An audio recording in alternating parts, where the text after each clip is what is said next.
eu não posso emitir juízo de valores especificamente sobre Valdomiro Santiago ou qualquer pessoa citada, porque existem pessoas que falam que eles usam mal e eles falam que não. Como eu não tenho o conhecimento de fato, apenas a aparência, eu prefiro me eximir do comentário do João, do Pedro ou do Manuel. Sim, Mas que há. Você tá entendendo? Que há. Quem é o traficante aqui no bairro, não sei, mas que há.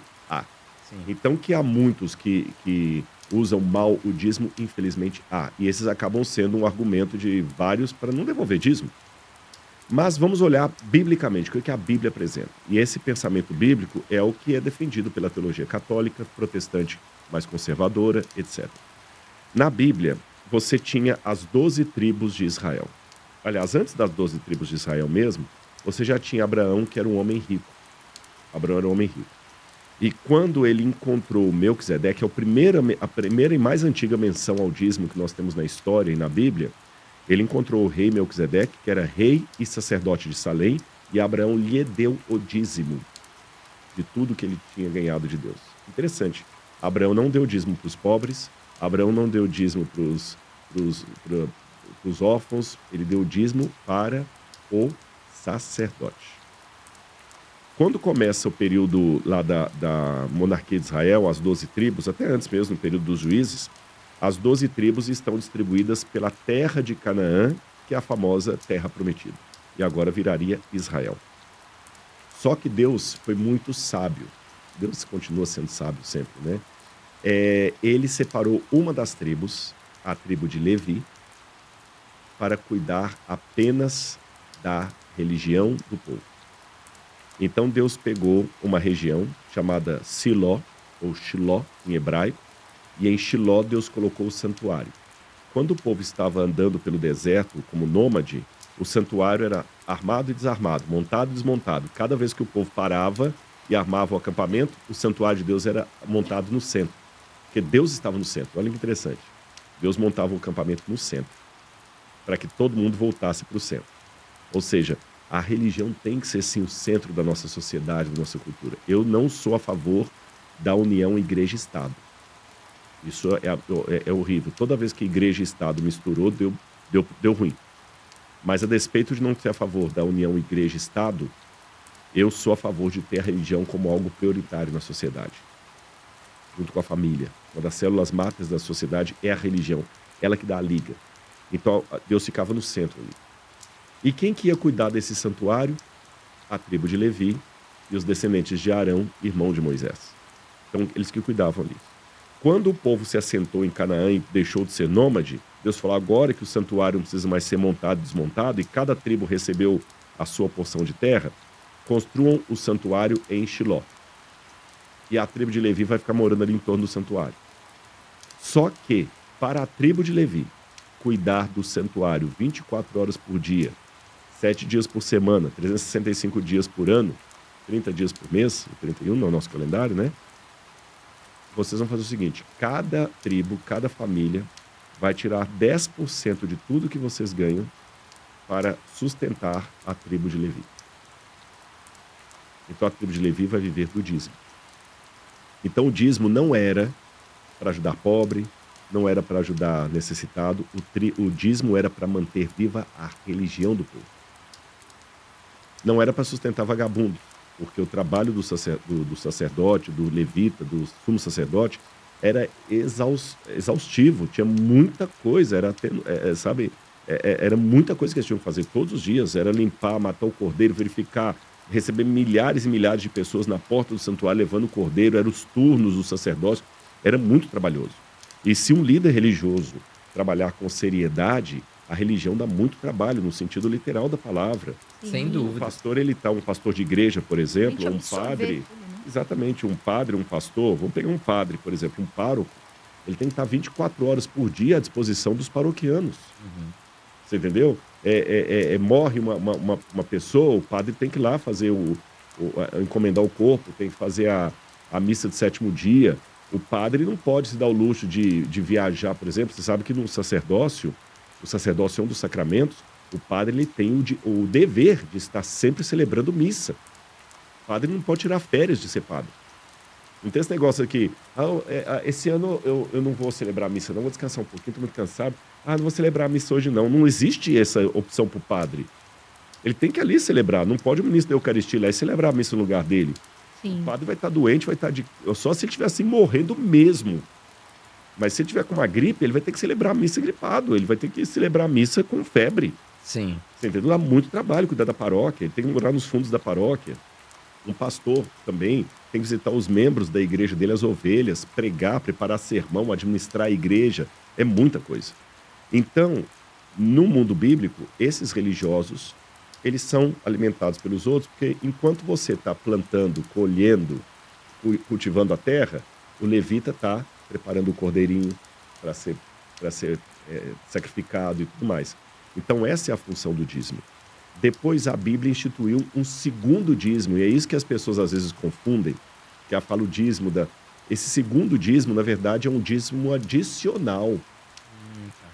É quase que um segundo 10%. E aí esses eram para as viúvas e tudo mais que as pessoas deveriam usar. E tem as ofertas. Então, o dízimo é para a igreja. Então, se você é católico, o dízimo você tem que dar na igreja católica. Se você é da igreja batista, o seu dízimo você tem que devolver na igreja batista. Se você é da Assembleia de Deus, Assembleia de Deus. Se é adventista, adventista. Tá, mas e se eu der o dízimo, né? A verdade, até o correto, biblicamente falando, não é dar o dízimo, é devolver. Porque o dízimo não pertence a mim. Ele é algo de Deus. Eu estou devolvendo. Deus podia pedir 90% para ele deixar 10% para a gente. Mas eu, por exemplo, eu sou dizimista. Feliz da vida. E não falta nada lá em casa. Eu sou dizimista. Agora, alguém pode falar, tá, mas e se lá não estiverem usando corretamente o dízimo? Bom, aí eu vou falar como eu ajo. Bom, eu ajo assim. A Bíblia fala, dai a César o que é de César e a Deus o que é de Deus. A Bíblia não diz, dai a César o que é de César se César for honesto. A Bíblia não diz, dai a César o que é de César se César tiver boa vontade com o povo. A Bíblia não fala, dai a César o que é de César se César corresponder às reformas. Não. A Bíblia manda dar a César o que é de César.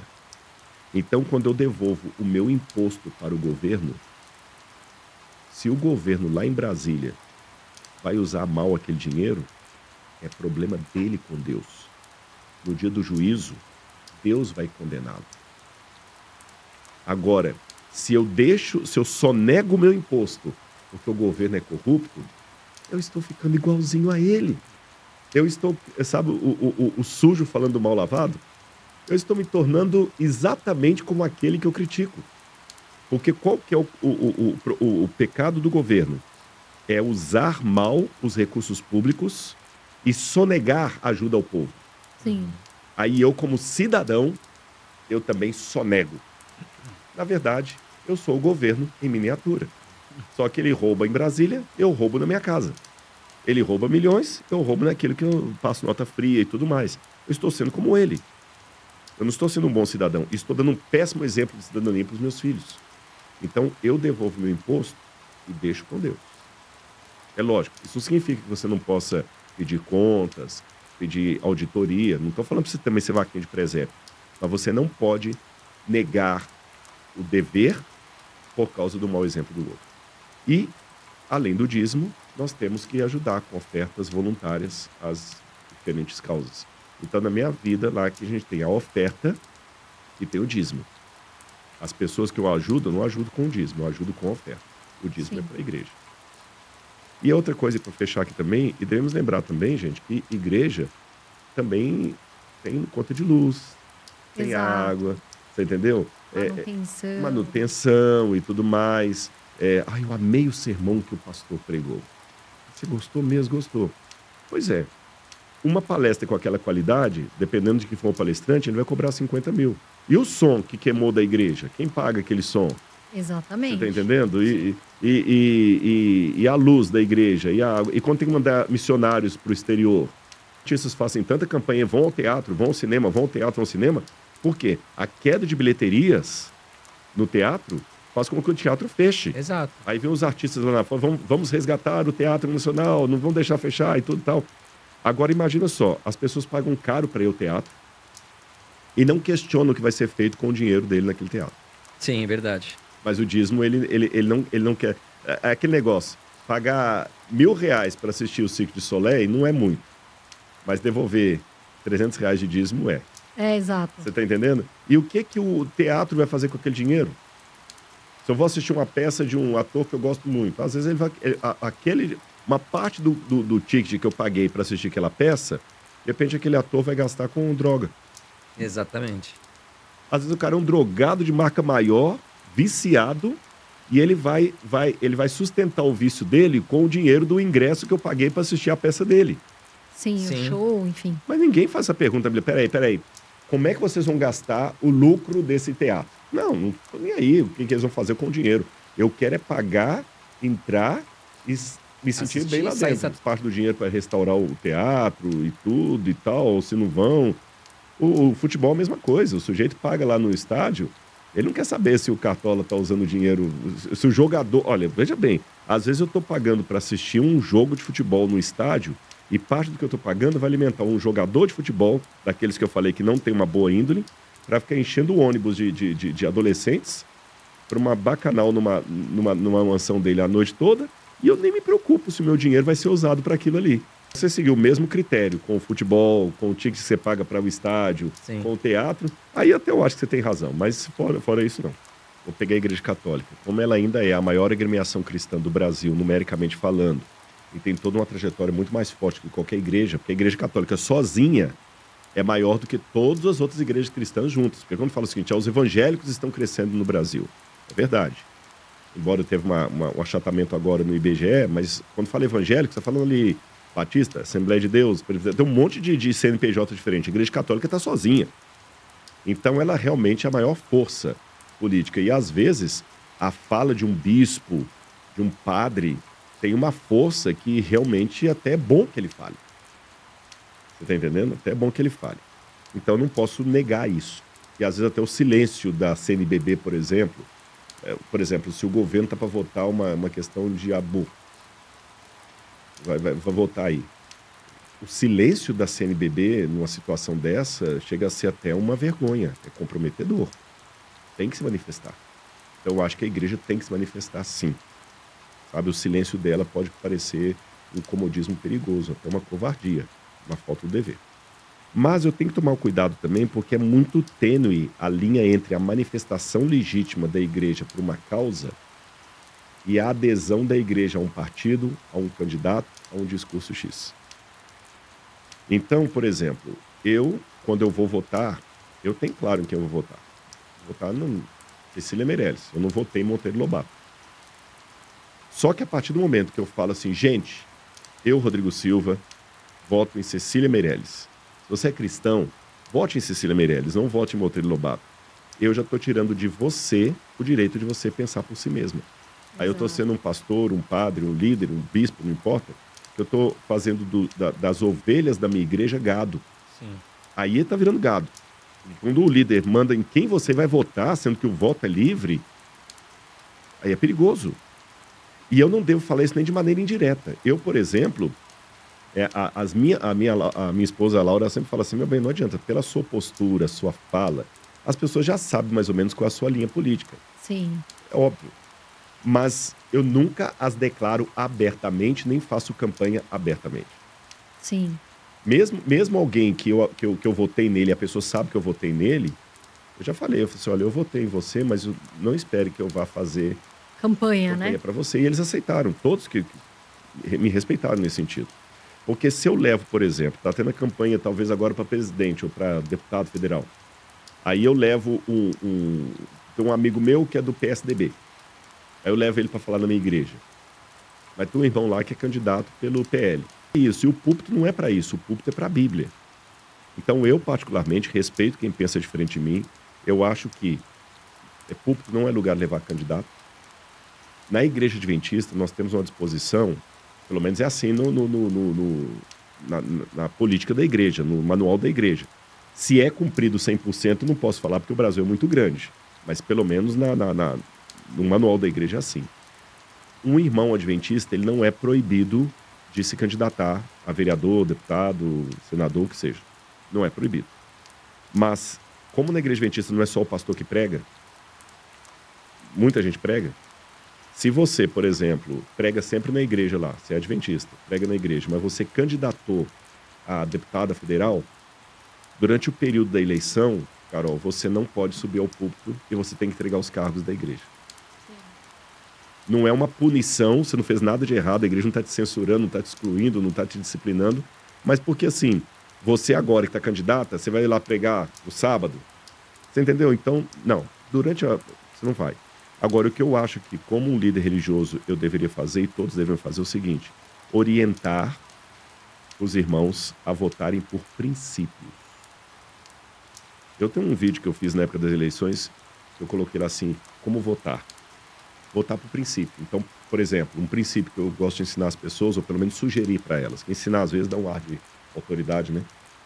Não vote por partido, vote por candidato. Eu estou votando no André. Tá certo? Eu confio nele. Não é o partido. Mas ao mesmo tempo que eu falo, vote por pessoa e não por partido, estude também a cartilha do partido que o André está representando.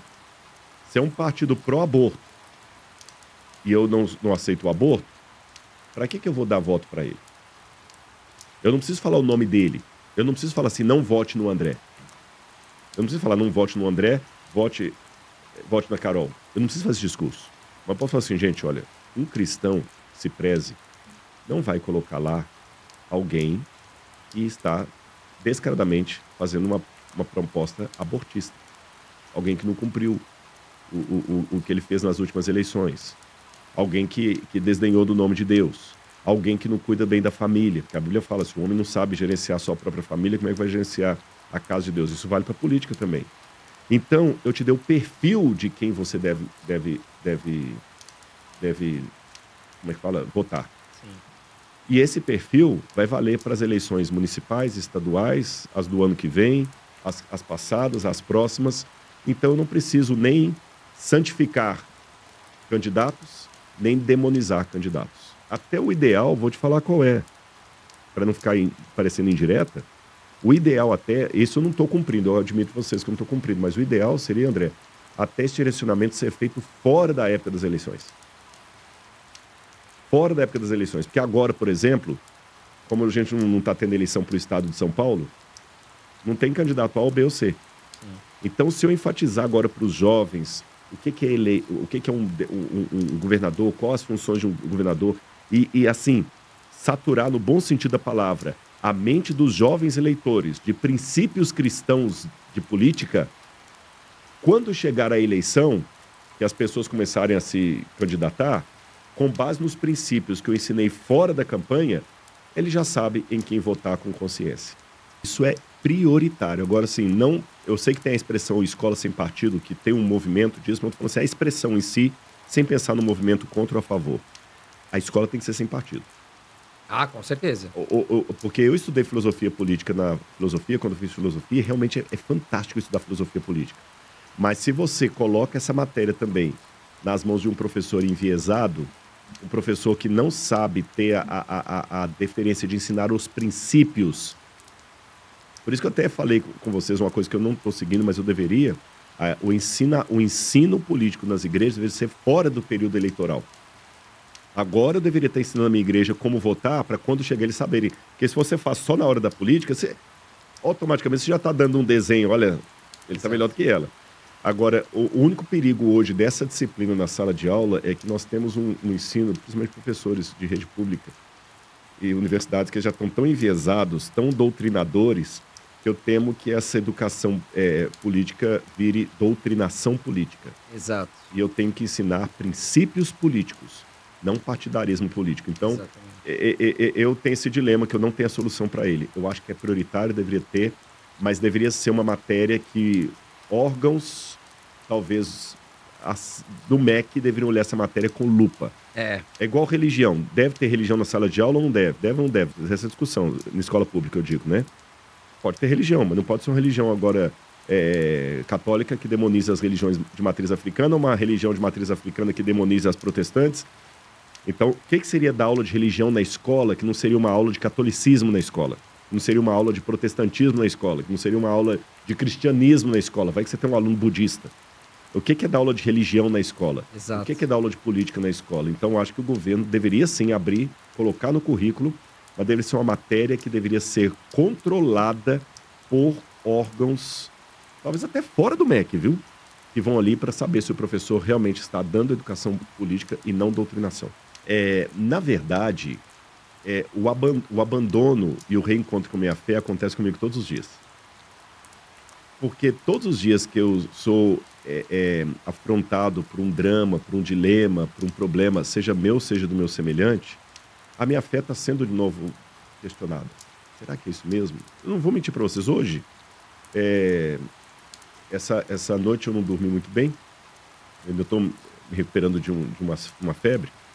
E aí, de madrugada, você fica pensando um monte de coisa, né?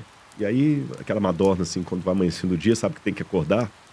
Eu fiquei assim, ô Senhor, que o meu grande sonho, se você perguntar assim, qual que é a doutrina mais importante da minha vida, é a volta de Jesus.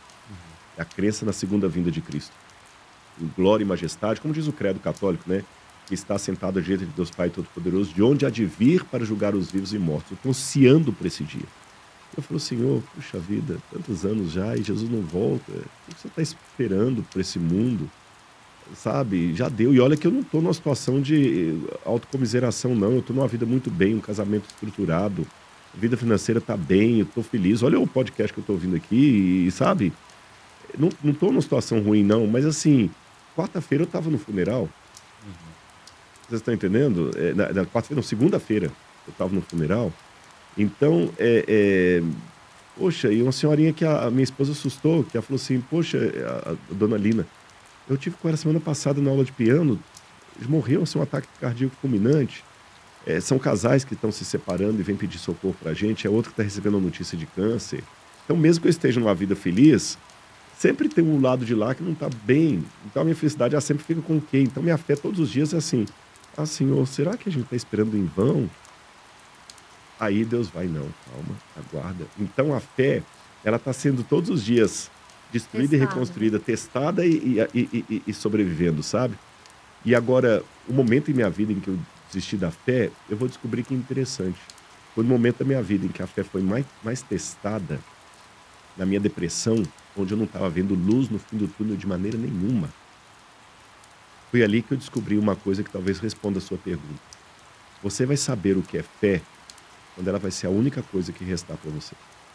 2014, 2015 eu tive o ápice da depressão. 2015, 10 anos. Porque se fosse assim, veja bem, Jesus curou várias pessoas e nem por isso negou a medicina. Exato. Um dos autores dos evangelhos, o evangelista Lucas, era médico. Era médico. Jesus nunca negou a medicina. Então, se for assim, se eu não posso usar o medicamento do psiquiatra porque seria falta de fé, então também não posso entrar no hospital porque é falta de fé. Eu vou orar, Deus vai me curar da minha casa. Eu não vou ao Exatamente. dentista porque é falta de fé. Eu não vou usar o óculos. Eu lembro de uma vez um pastor, ficou até caricato isso na internet, quando ele falou assim, as pessoas só vão a médico porque é falta de fé, é falta de fé. Ele com um baita de um óculos na cara.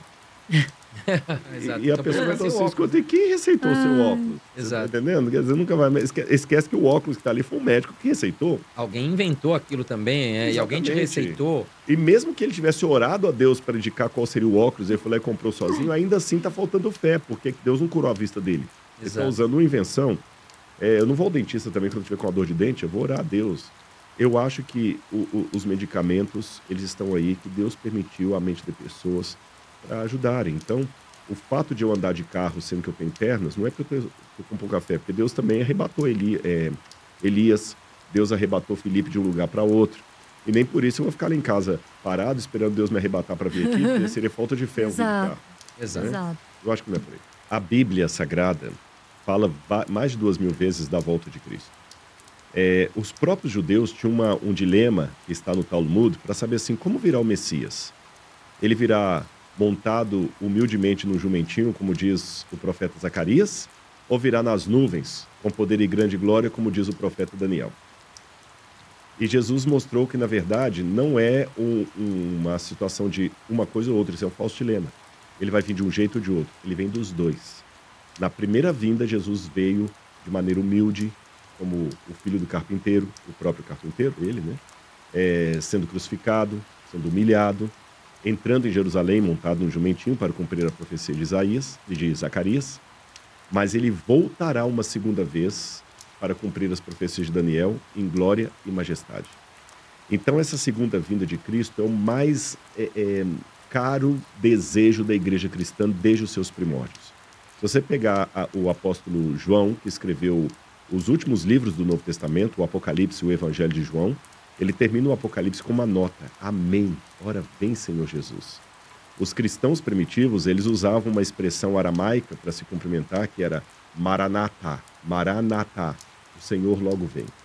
Então isso fez parte dos primórdios da igreja cristã. Se você passar ali do período da morte de João, o último dos apóstolos, e entrar no período patrístico, pegando Papias, Atenágoras, Santo Irineu de Lyon, Justino Mártir, e todos que eu podia falar, até Tertuliano, até entrar na era constantiniana ali, depois Agostinho de Hipona, você vai ver que a volta de Jesus era o ardente desejo da igreja. Por isso que o credo cristão primitivo, aquele famoso recitado nas igrejas católicas, creio em Deus Pai Todo-Poderoso, Criador dos céus e da terra, etc.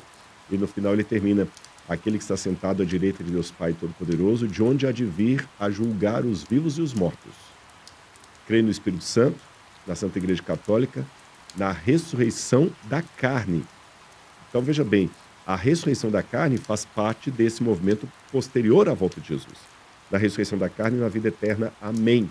Ou seja, você tem a volta de Jesus, a ressurreição e a vida eterna. Nessa ordem. Chama a minha atenção também que as catacumbas de Roma, não sei se vocês já foram para a Itália alguma vez, lá tem as Não. catacumbas de Roma, que eram dos cristãos primitivos, que eles sepultavam seus entes queridos em túneis construídos embaixo de Roma. E nas lápides você tinha muito ali firme a esperança da volta de Jesus. Porém, no período constantiniano ali, quando começa a igreja bizantina, no IV século, Santo Agostinho de Hipona, com uma percepção social muito grande, ele escreveu o livro A Cidade de Deus.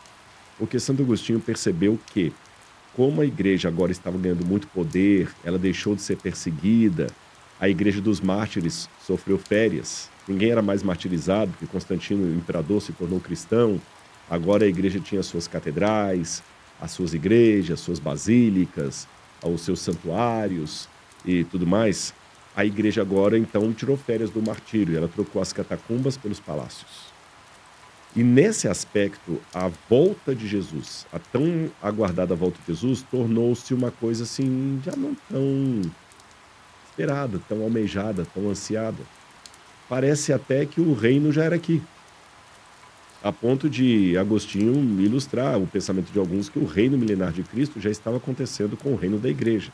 Onde Agostinho, então, escreve o livro Civitate Dei, ou a Cidade de Deus, onde ele fala: o amor fundou duas cidades, a cidade de Deus e a cidade dos homens. E essa cidade de Deus, essa situação de o reino já está aqui, porque agora o mundo se tornou do nosso Senhor e do seu Cristo, a igreja não deixou de acreditar na volta de Jesus, mas tornou esse ensinamento algo secundário. E aí, adentrando toda a Idade Média, a volta de Jesus vai ficando cada vez menos falada, Mais longe, mais né? longe. Aí o juízo final, lá na frente, havia até um paradoxo, assim, a pessoa quando morre já vai direto para o céu. Se ela vai direto para o céu, o que eu faço com aquele ensino empoeirado lá da segunda vinda de Cristo, com a ressurreição dos mortos? Se a ressurreição acontece logo que eu morro, já vou para o céu, para quê? Imagina, se você morreu, foi para o céu, para que a segunda vinda de Cristo? Sim. Né? Aí, quando veio o período da Reforma Protestante, alguns reformadores, como Zwingli, Lutero, Calvino, eles começam, então, a reavivar essa ideia da volta de Jesus, a expectativa da volta de Jesus. A bem da verdade, um pouco antes deles, vocês têm alguns movimentos apocalípticos já, como os cátaros albigenses. Dentro da igreja, você tem Manuel Lacunza, que era um sacerdote católico, que começa a falar da segunda vinda de Cristo. Você tem outros, fugiu agora, Johann Bengel, na Alemanha, e começam agora a ressuscitar isso. Aí vem os movimentos revivalistas de John Wesley, uma igreja metodista, e no século XIX começam muitos desses movimentos nos Estados Unidos. Muitos agora, Jesus vai voltar, Jesus vai voltar, Jesus vai voltar, e muita gente apregoando a volta de Jesus. Houve até um movimento liderado por um homem chamado William Miller, ou Guilherme Miller em português, ele era batista, e ele começou a pregar a volta de Jesus, juntamente com outros, e ele até marcou uma data para a volta de Jesus. Na verdade, mais de uma data. Ele marcou 1843, depois 1844. E mais de 1 milhão de pessoas de várias religiões, Conexão Cristã, luteranos, metodistas, católicos inclusive, se juntaram a Guilherme Miller na esperança da segunda vinda de Cristo. Um desses grupos, esses grupos tinham 2 apelidos, grosso modo. O primeiro apelido, Milleritas, porque seguiam os ensinos de Guilherme Miller. O segundo apelido, Adventistas, porque a palavra adventus, em grego, em latim, significa a vinda do Senhor. Adventus, aquele que está por vir. Não confunda com o advento, que é uma festa católica do Natal, que fala da vinda de Cristo. Advento tem, então, no calendário eclesiástico, tem advento. Ali o Adventist, que eles usavam em inglês, é falar, esses são aqueles que estão esperando a volta de Jesus. Teve a data de 1844, Jesus não veio, foi uma decepção muito grande. E aí esse grupo se desfez, cada um voltaram para suas igrejas, outros continuaram marcando novas datas. E um desses grupos começou a tentar entender o que está acontecendo. Vamos reunir, já que a gente está aqui. Miller estava errado, mas será que estava tudo errado? E esse grupo que começa a estudar vai formar o núcleo daquela igreja que hoje eu faço parte, chamada Adventista do Sétimo Dia. Tá certo? E em síntese, agora que eu fiz toda essa historiografia, a doutrina da segunda vinda de Cristo não é exclusiva dos adventistas. Já falei que o catolicismo tem no seu credo, os batistas creem na segunda vinda de Cristo, os metodistas, Testemunho de Jeová, todos. Agora, como Jesus voltará é que muda. Por exemplo, até a época da Bíblia de Scofield, a crença majoritária dos cristãos era que Jesus virá em glória e majestade no céu com seus anjos. Será um evento que será visto em todo o mundo de uma só vez. Será um movimento em que aqueles que estão preparados vão receber a vida eterna, os que não tiverem vão receber a condenação, e Jesus virá com os anjos, e os mortos em Cristo vão ressuscitar. Isso era normal.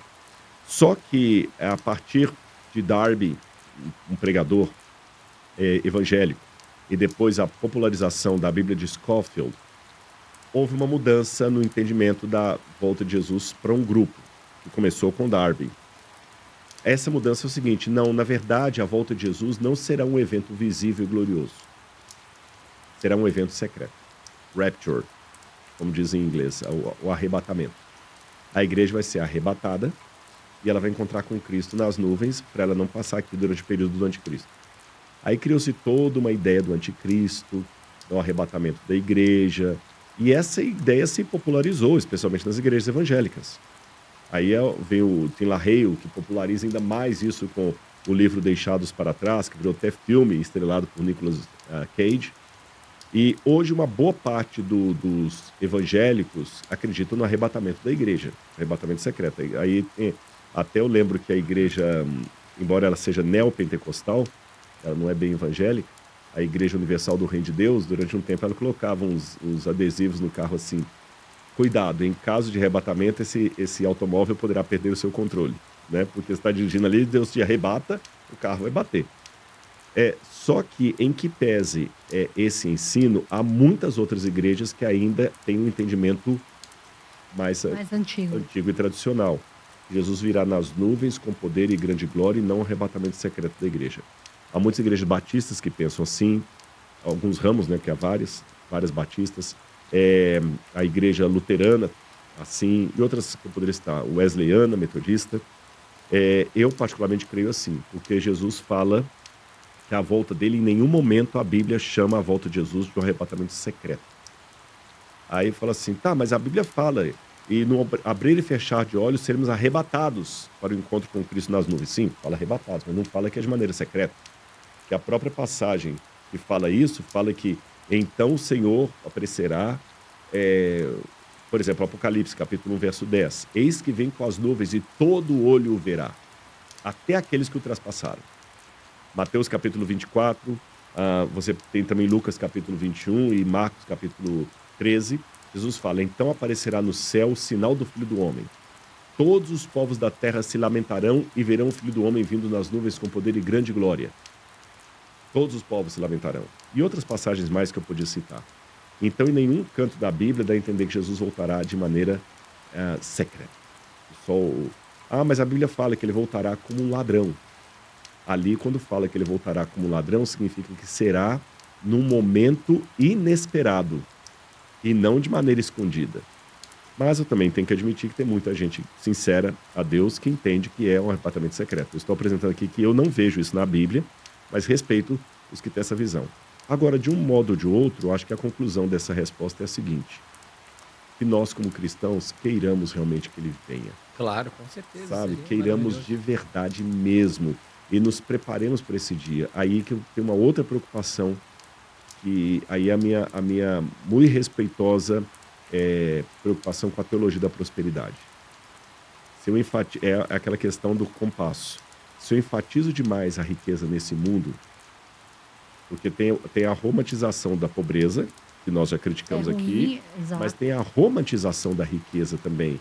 As pessoas pensam que a riqueza é o Instagram. Você entendeu? O Instagram, é o perfume daqui, aquilo Uma ali, aqui a viagem, tudo e relógio. tal.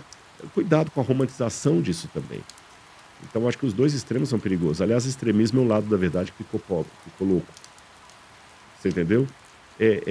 Cuidado com isso e cuidado para não tornar o paraíso já aqui.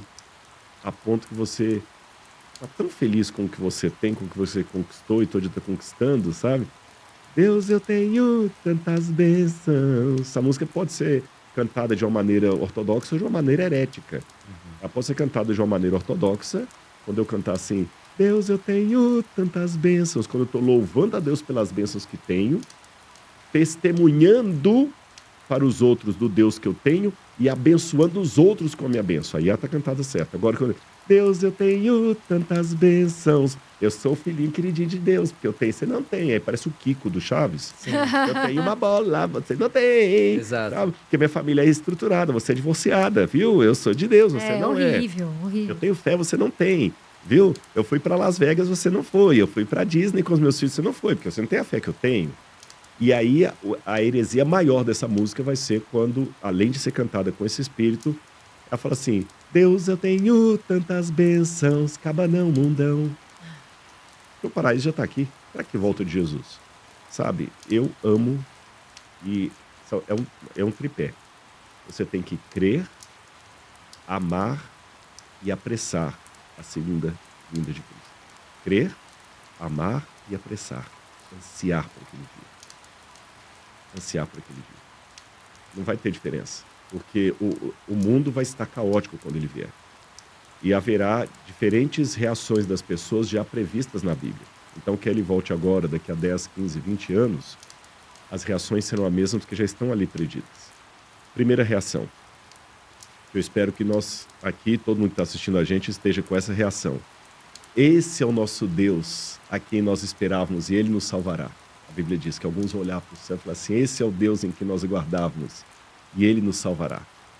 Você entendeu? Vai ser aquele alívio, aquela alegria. Você está falando da Maria Alice aí, você está lá, que linda, lá é Jesus, olha lá. E ela olhando e, sabe, alguns vão pular, outros vão saltitar, outros vão chorar, outros vão começar a gritar, cantar aleluia. Mas é uma alegria que não tem como descrever. Segunda reação. Alguns, Apocalipse capítulo 6 e 6, capítulo 6, está no capítulo 6, nos selos ali, fala que alguns vão olhar para as montanhas e falar assim: caí sobre nós. E escondei-nos da face daquele que está sentado no trono, porque é terrível o dia da ira deles, do Cordeiro de Deus, e quem poderá subsistir?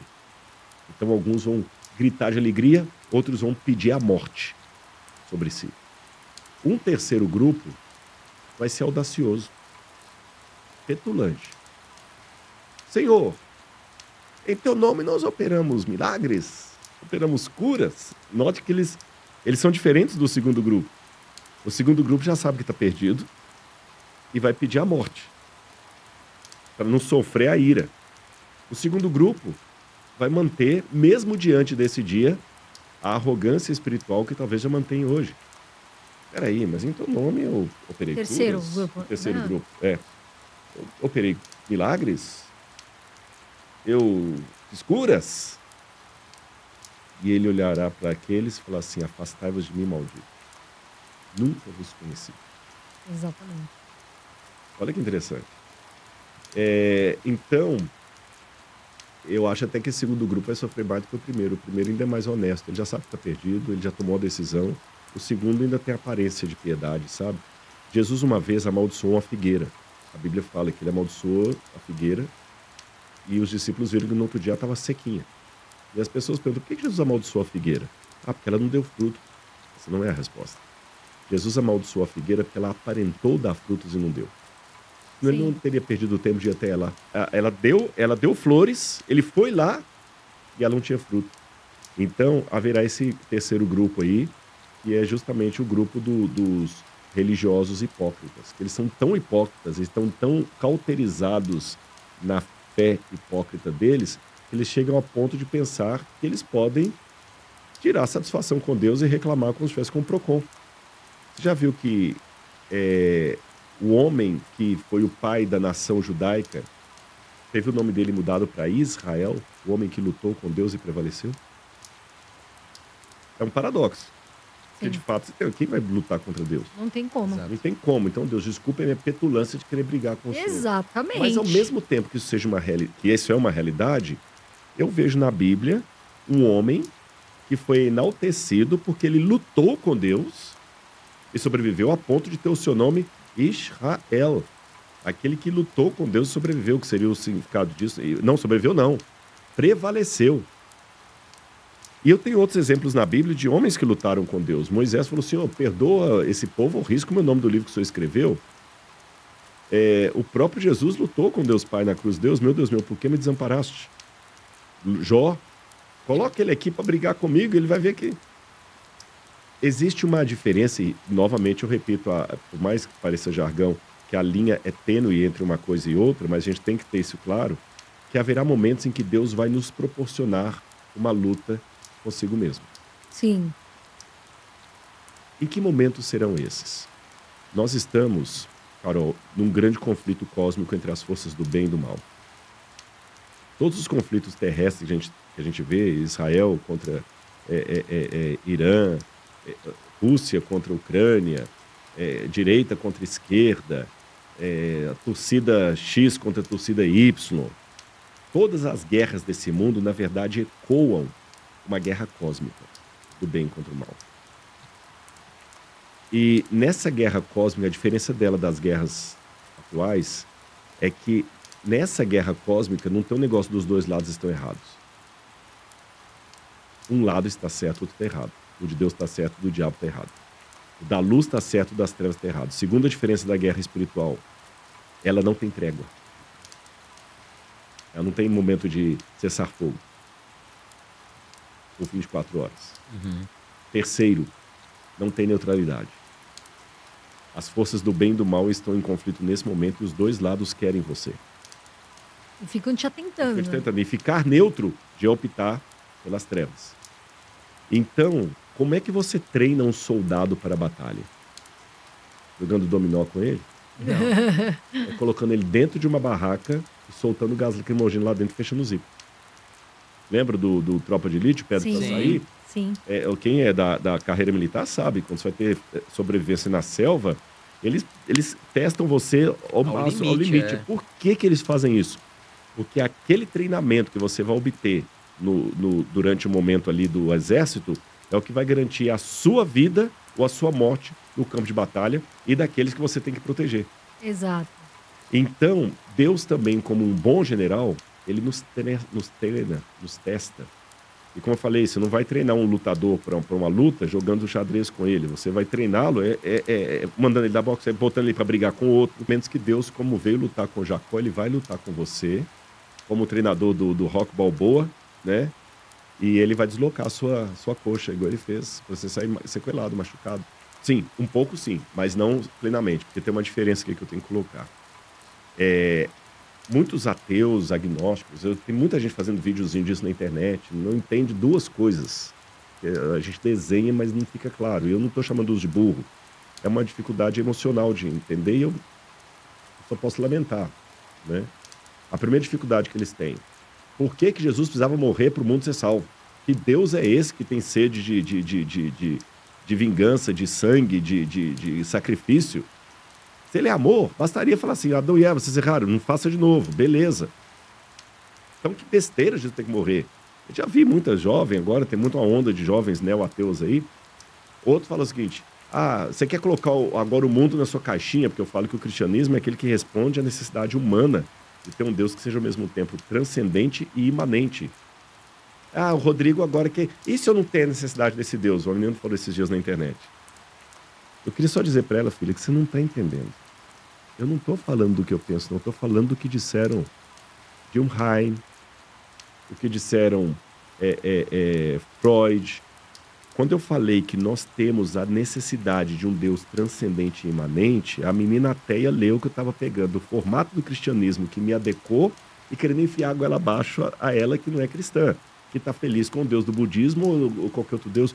Eu não estou preocupado com a minha questão cristã, não. Estou fazendo uma leitura antropológica, matizada e sistematizada por pessoas que nem têm ligação com a religião. O Freud era ateu.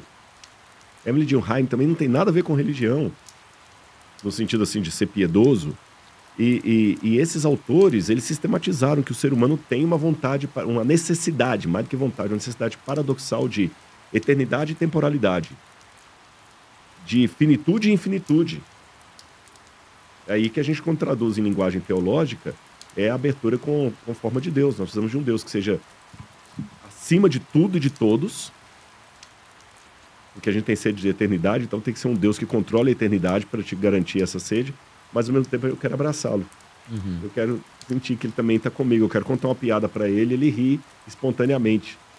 E só o cristianismo de todas as visões religiosas apresenta um Deus que é ao mesmo tempo, como diz em latim, vero Deu, vero homem, vero homo.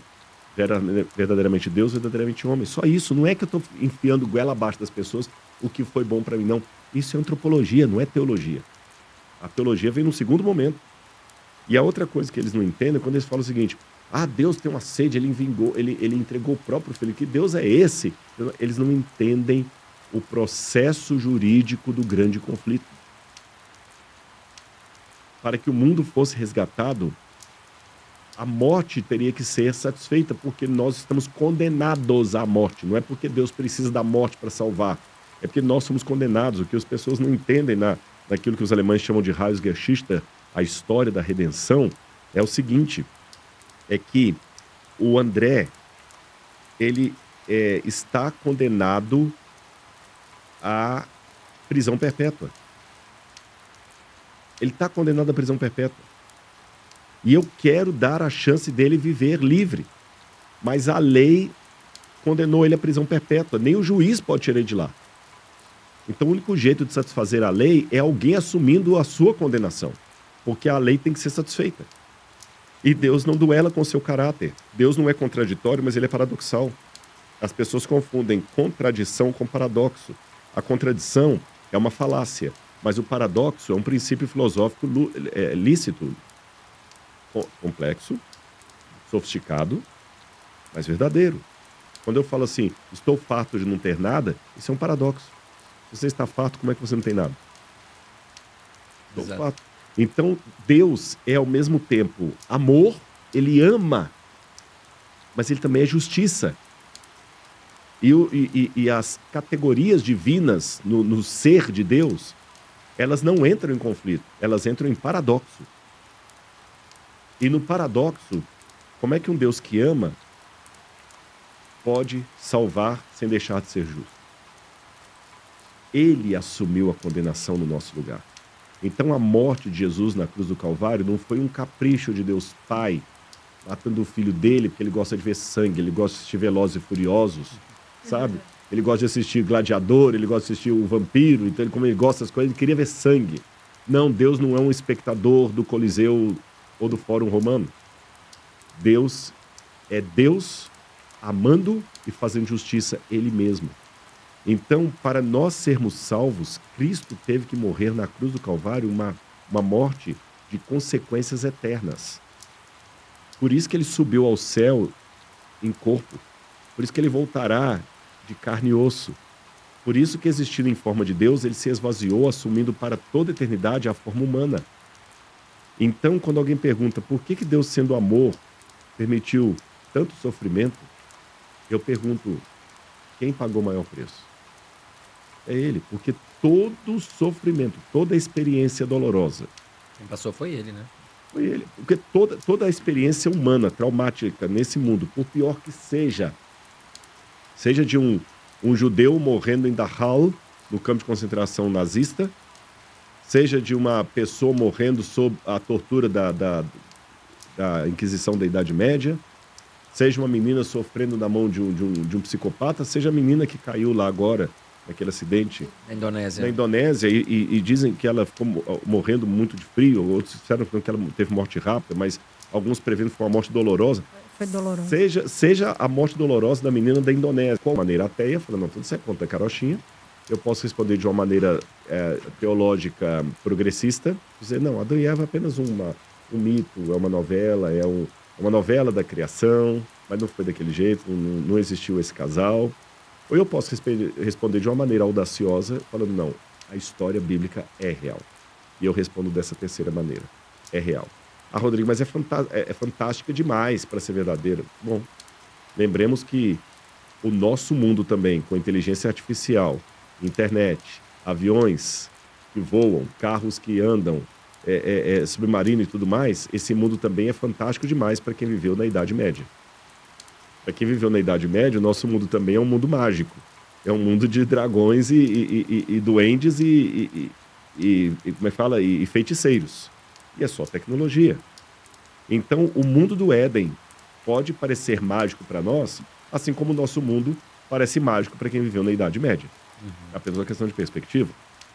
Agora, é curioso notar que mesmo quando você vai estudar a biologia dentro do ponto de vista evolucionista e tudo mais, você tem algumas coisas muito bem estipuladas. Todos os seres humanos que estão vivos hoje são fruto de uma única mulher chamada, que eles até deram o apelido de Eva mitocondrial. Ou seja, todos nós batemos numa mãe. Tá certo? E essa Eva mitocondrial, que é ancestral de toda a humanidade hoje, ela viveu há milhares de anos, não há milhões de anos. Tá certo? Não estou falando que a Eva mitocondrial prova a Eva do Gênesis, mas estou falando assim, mesmo fora da Bíblia, apenas com a ciência eu falo, não, você e todo mundo está assistindo, temos uma mesma mãe lá no fundo.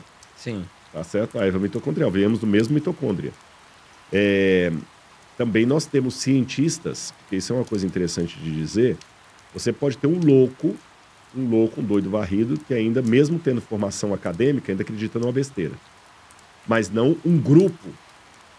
E nós temos um grupo expressivo de cientistas que, mesmo trabalhando com biologia, química, física, matemática, dizem, não, eu acredito na historicidade do relato do Gênesis. A própria ciência moderna, hoje, tem na sua base, no seu momento de pioneirismo, cientistas que eram 100% comprometidos com a literalidade da Bíblia Sagrada. Para citar alguns, o Louis Pasteur, Nicolau Copérnico, Isaac Newton. Todos eles eram homens que acreditavam que Adão e Eva existiram e tinham um intelecto definitivamente acima da média. Então, se pessoas com um intelecto definitivamente acima da média podiam fazer ciência e acreditar que Adão e Eva existiram, por que hoje eu tenho que negar para ficar bem com os inteligentinhos, para citar o Pondé, né? Num jantar de inteligentinhos. Eu tenho um problema se eu negar a historicidade do Gênesis. Porque se eu nego a historicidade do Gênesis, então a morte, o sofrimento fez parte do plano de Deus para esse mundo. Porque até eu estava lendo um livro esses dias de teologia, onde um teólogo anglicano, famosíssimo, ele dizia, pois é, né? Temos que admitir que antes do Éden, ele até tentava resgatar uma ideia de Adão e Eva, como fez também Teilhard de Chardin. Teilhard de Chardin dizia que Adão e Eva podem ter existido, eles foram os primeiros exemplares do Homo sapiens sapiens. Mas esse autor, que vai na mesma linha de Teilhard de Chardin, ele dizia assim, pois é, né? John Stott, posso até citar o nome dele, John Stott. Ele diz o seguinte: pois é, mas antes de Adão e Eva, quando a gente pega as camadas geológicas, já havia a morte dos dinossauros e tudo, então nós temos que entender que a morte fazia parte dos planos de Deus para esse mundo, que Deus já criou a todo mundo morrendo. Bom, se Deus criou todo mundo morrendo, então a morte fazia parte dos planos de Deus. Aí eu já começo a fazer perguntas teológicas sérias. Que Deus é esse que já colocou a morte como parte do plano dele? Já criou com defeito. Segundo, se a morte já estava nos planos de Deus, então também o pecado também já estava. Não houve aquilo que Santo Agostinho chamou de pecado original, seja qual for a definição que se dê de pecado original.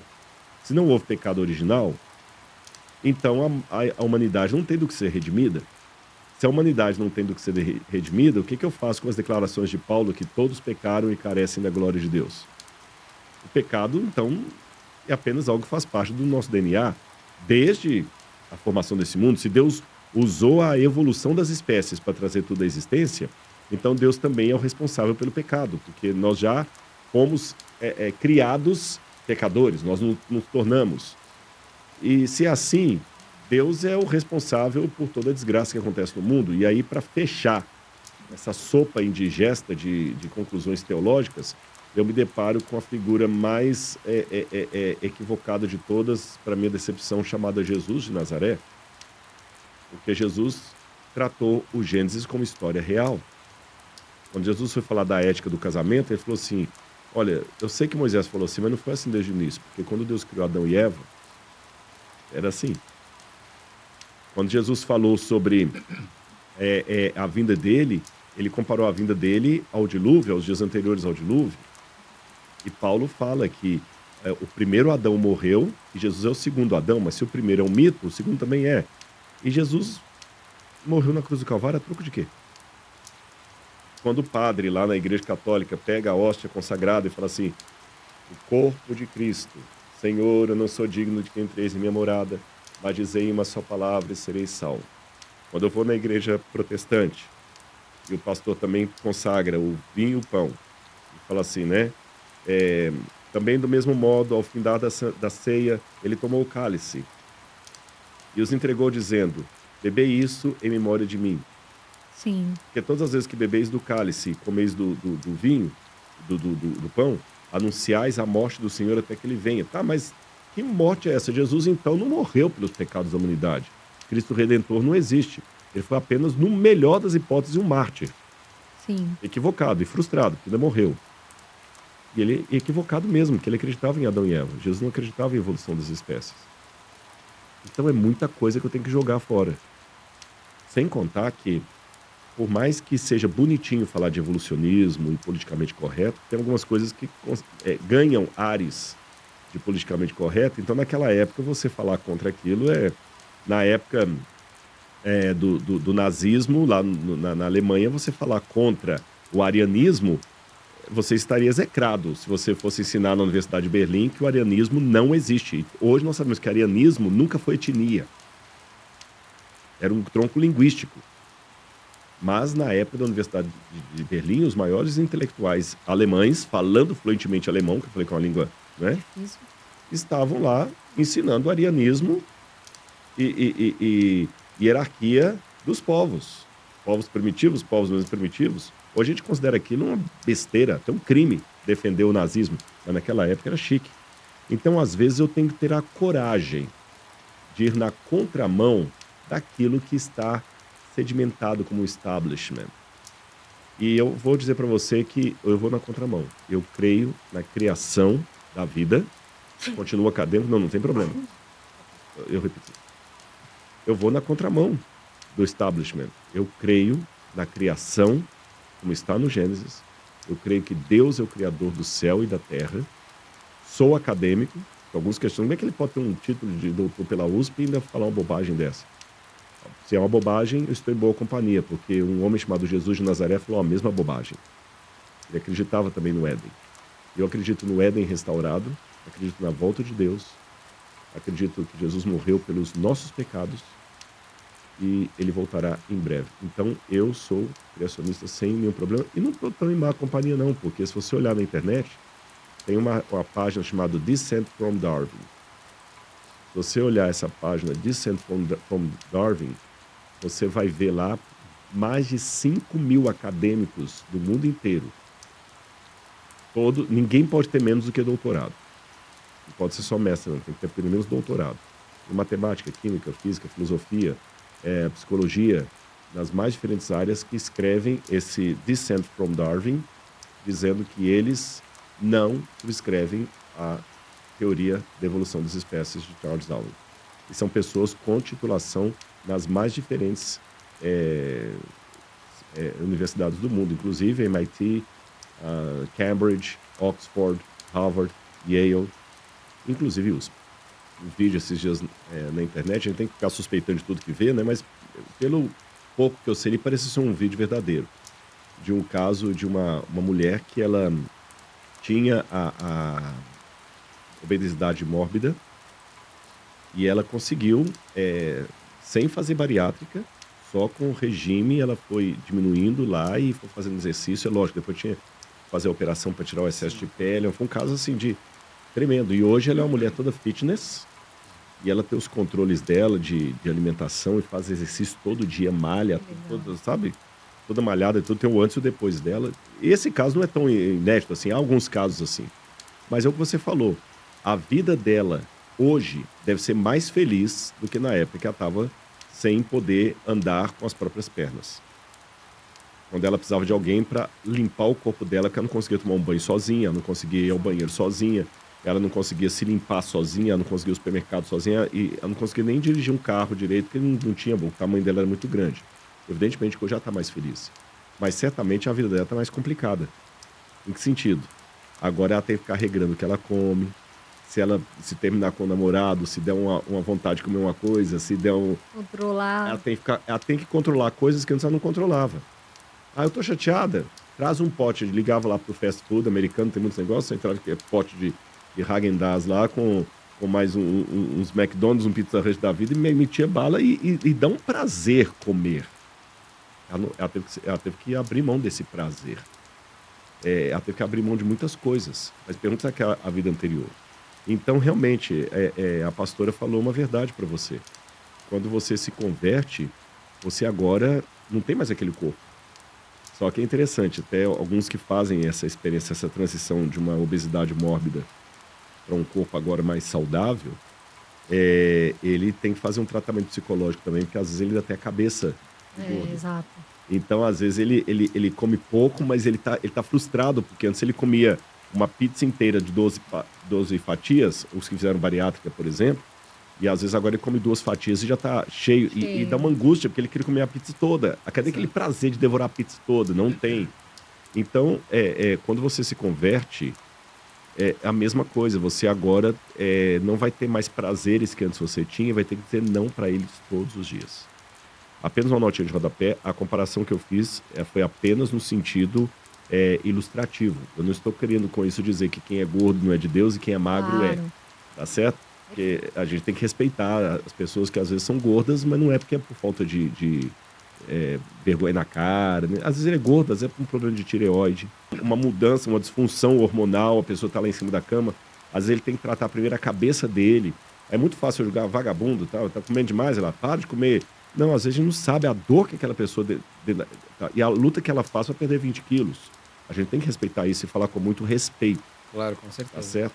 Mas eu também não vou cair agora no preciosismo da gordofobia, que tudo agora é gordofobia, né?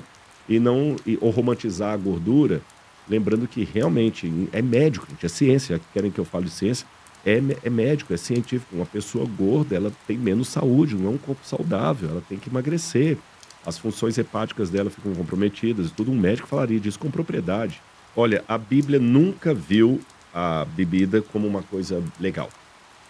Mesmo que existam muitos teólogos que defendam a abstinência, que falam assim, não, mas a Bíblia não proibiu beber, a Bíblia proibiu a embriaguez.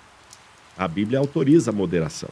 Mesmo aqueles que discordam de mim e acham que a moderação é bíblica, eu diria o seguinte, veja bem, é uma roleta russa. Por que é uma roleta russa a moderação? E esse discurso da moderação que muitos cristãos hoje estão colocando na Bíblia para justificar, que agora tem muito cristão que gosta de um vinhozinho, tem muitos pastores. Sabe que agora está aumentando o número de alcoólatras e você tem pastores e padres que estão num alto índice de alcoólatras? Não sabia, não tinha É. essa. Eu tenho esse dado lá em casa uma vez. Está aumentando exponencialmente o número de pastores e padres dentro da fatia de alcoólatras. Olha, não tinha essa informação, É, Rodrigo. você entendeu? E agora você está notando que as igrejas estão assim, ficando mais tolerantes. Começa o vinho, né? Jesus bebeu vinho, aí vem com aqueles argumentos: Jesus bebeu vinho. Tá, mas qual foi o vinho que Jesus bebeu? Primeiro tem que fazer uma análise bíblica. Será que a palavra vinho, yain, em hebraico sempre é vinho? Ou o mosto também é considerado yain em hebraico, né? Oinos em grego. Tem que ver o contexto e tudo mais. E eu não vou agora fazer toda uma exegese e defender minha tese, mas eu vou apenas trabalhar isso aqui no seu programa. Vamos trabalhar com a hipótese, então, que tá bom. Biblicamente, você pode beber moderadamente. O que a Bíblia condena é o excesso, a embriaguez. Tá certo. Qual é o limite da moderação? Ainda que você tenha o seu controle. Não, eu só bebo um vinhozinho de vez em quando, porque já tá na Bíblia. Tá, eu vou fazer outra pergunta para você que acredita na Bíblia e acredita que pode beber moderadamente. O que é ser moderado e qual é a bebida que permite? Então, pode beber vinho porque o vinho está na Bíblia? Tá. E por que não a cerveja também? Exato. Mas você pode beber o vinho e a cerveja? Por que não pode o uísque também? Exato. Você pode beber a cerveja, o uísque, por que não pode beber também a vodka? Sim. Porque mesmo alguns evangélicos agora que estão nessa onda de liberar a bebida na Bíblia, eu respeito, mas discordo. Eu acho que respeito e discordância, eu posso discordar de você de uma maneira respeitosa. Então eu estou apresentando minha discordância, não meu desrespeito. Por que então que eles não bebem vodka? Por que eles não bebem vinho? Vodka, por que eles não bebem cachaça? Pinga. Nacionalíssima. Por que eles não pegam uma 51? É só o vinho? Não, a Bíblia falou do vinho. Tá, mas a Bíblia falou do vinho porque não tinha a vodka, mas a Bíblia fala também da bebida forte. Então o que vale para o vinho vale para a bebida forte. A cerveja já tinha naquele tempo que os filisteus faziam cerveja. Sim. E vou mais além. Se você pode beber vinho, pode beber cerveja, pode beber vodka, por que você não pode fumar? E é interessante que os evangélicos estão liberando hoje alguns. A bebida alcoólica, que no passado não tinha. Você falou Assembleia de Deus, não bebia. Batista, não bebia. Agora já tem alguns ramos batistas. Eu lembro até uma vez que eu estava conversando com um amigo que ele deixou de beber, porque eu mostrei para ele na Bíblia e ele se tornou evangélico. E ele falou que alguns outros evangélicos falaram assim: não, é porque eu não estava lá não, senão eu ia acabar com o Rodrigo na Bíblia. Você pode beber sim. E muitos pastores que amam vinho importado ainda. Muitos. Só que é interessante, mas eles já não abrem mão para o cigarro. Agora eu vou fazer a pergunta que eu faria se eu não fosse religioso, se eu fosse um ateu, se eu fosse um secularizado. Vem cá, crentes. Por que vocês fazem uma defesa do vinho moderado, mas não fazem da vodka? Tá bom, eu vou para sua igreja, mas eu não abro mão de beber vodka, porque meu avô era russo, a gente tinha uma vodka lá em casa, o rum e vodka a gente ama. Você deixa eu ser pastor da igreja bebendo rum e vodka? Posso beber uma cachaça? Sim, faz sentido. E se eu posso beber e fumar, eu posso fumar também. Você deixa eu ser pastor da igreja fumando? O que fumar é pecado? Tá, eu estou bebendo apenas vinho, não vou fumar maconha, não vou fumar cigarro, o Rodrigo pode falar o que quiser. Eu só estou bebendo meu vinho importado que eu ganhei, sou pastor da igreja X, e não vejo problema, porque Jesus bebeu vinho, o Rodrigo está lá com falácia, ele não me convenceu não, vou continuar bebendo meu vinhozinho aqui, pregando domingo na igreja. Moderadamente, tá bom. Aí eu vou fazer uma última pergunta para você. Você está sendo moderado. Quem garante que o seu filho vai ser? Você é moderado. Ele já cresceu num lar onde você, pai, bebeu moderadamente? Ah, não, mas pelo meu exemplo ele vai ser moderado. Não. Conversa com os médicos, eu vou falar que cada organismo reage de um jeito. Tem organismo que vicia assim, ó. Exato. Só com o cheiro. Tem organismo, você pode tomar 2, 3 taças e ele não vai viciar. Então não é que isso aí não é aprendizado, pai. Não vem jogar na conta da educação. Não, mas ele vai ver que eu só bebo moderadamente. Não existe isso. Porque para ele vai fumar 10 baseado aqui, não vai sentir nada. De repente eu no primeiro já vou para Cracolândia no dia seguinte. Vai de organismo para organismo. Então você vai arriscar que o seu filho se torne um alcoólatra em potencial, porque você está dando o exemplo de um pai que bebe moderadamente, eu preferiria não arriscar. Quando você está numa curva, meu amigo, não ultrapassa o caminhão não, você não sabe o que vem do outro lado. Eu acho que eu fico também uma das coisas pelas quais eu não bebo, sem nenhuma soberba é pelo seguinte, é o paradoxo do porquê as pessoas bebem. Uns bebem porque querem esquecer. Outros bebem porque querem comemorar. Peraí, se você quer comemorar, então você não deve beber, porque você não pode esquecer daquele momento tão bonito. Mas se você quer comemorar, por que você vai beber? Então, sabe, eu acho que eu tenho algo melhor para passar pela dor ou pela comemoração. Se chama Espírito Santo. E a Bíblia fala, o apóstolo Paulo, enchei-vos do Espírito. Não vos embriagueis de vinho. Enchei-vos do Espírito. Então, eu vou dar uma dica para você com muito respeito. Troca o vinho pelo Espírito Santo de Deus, é muito melhor.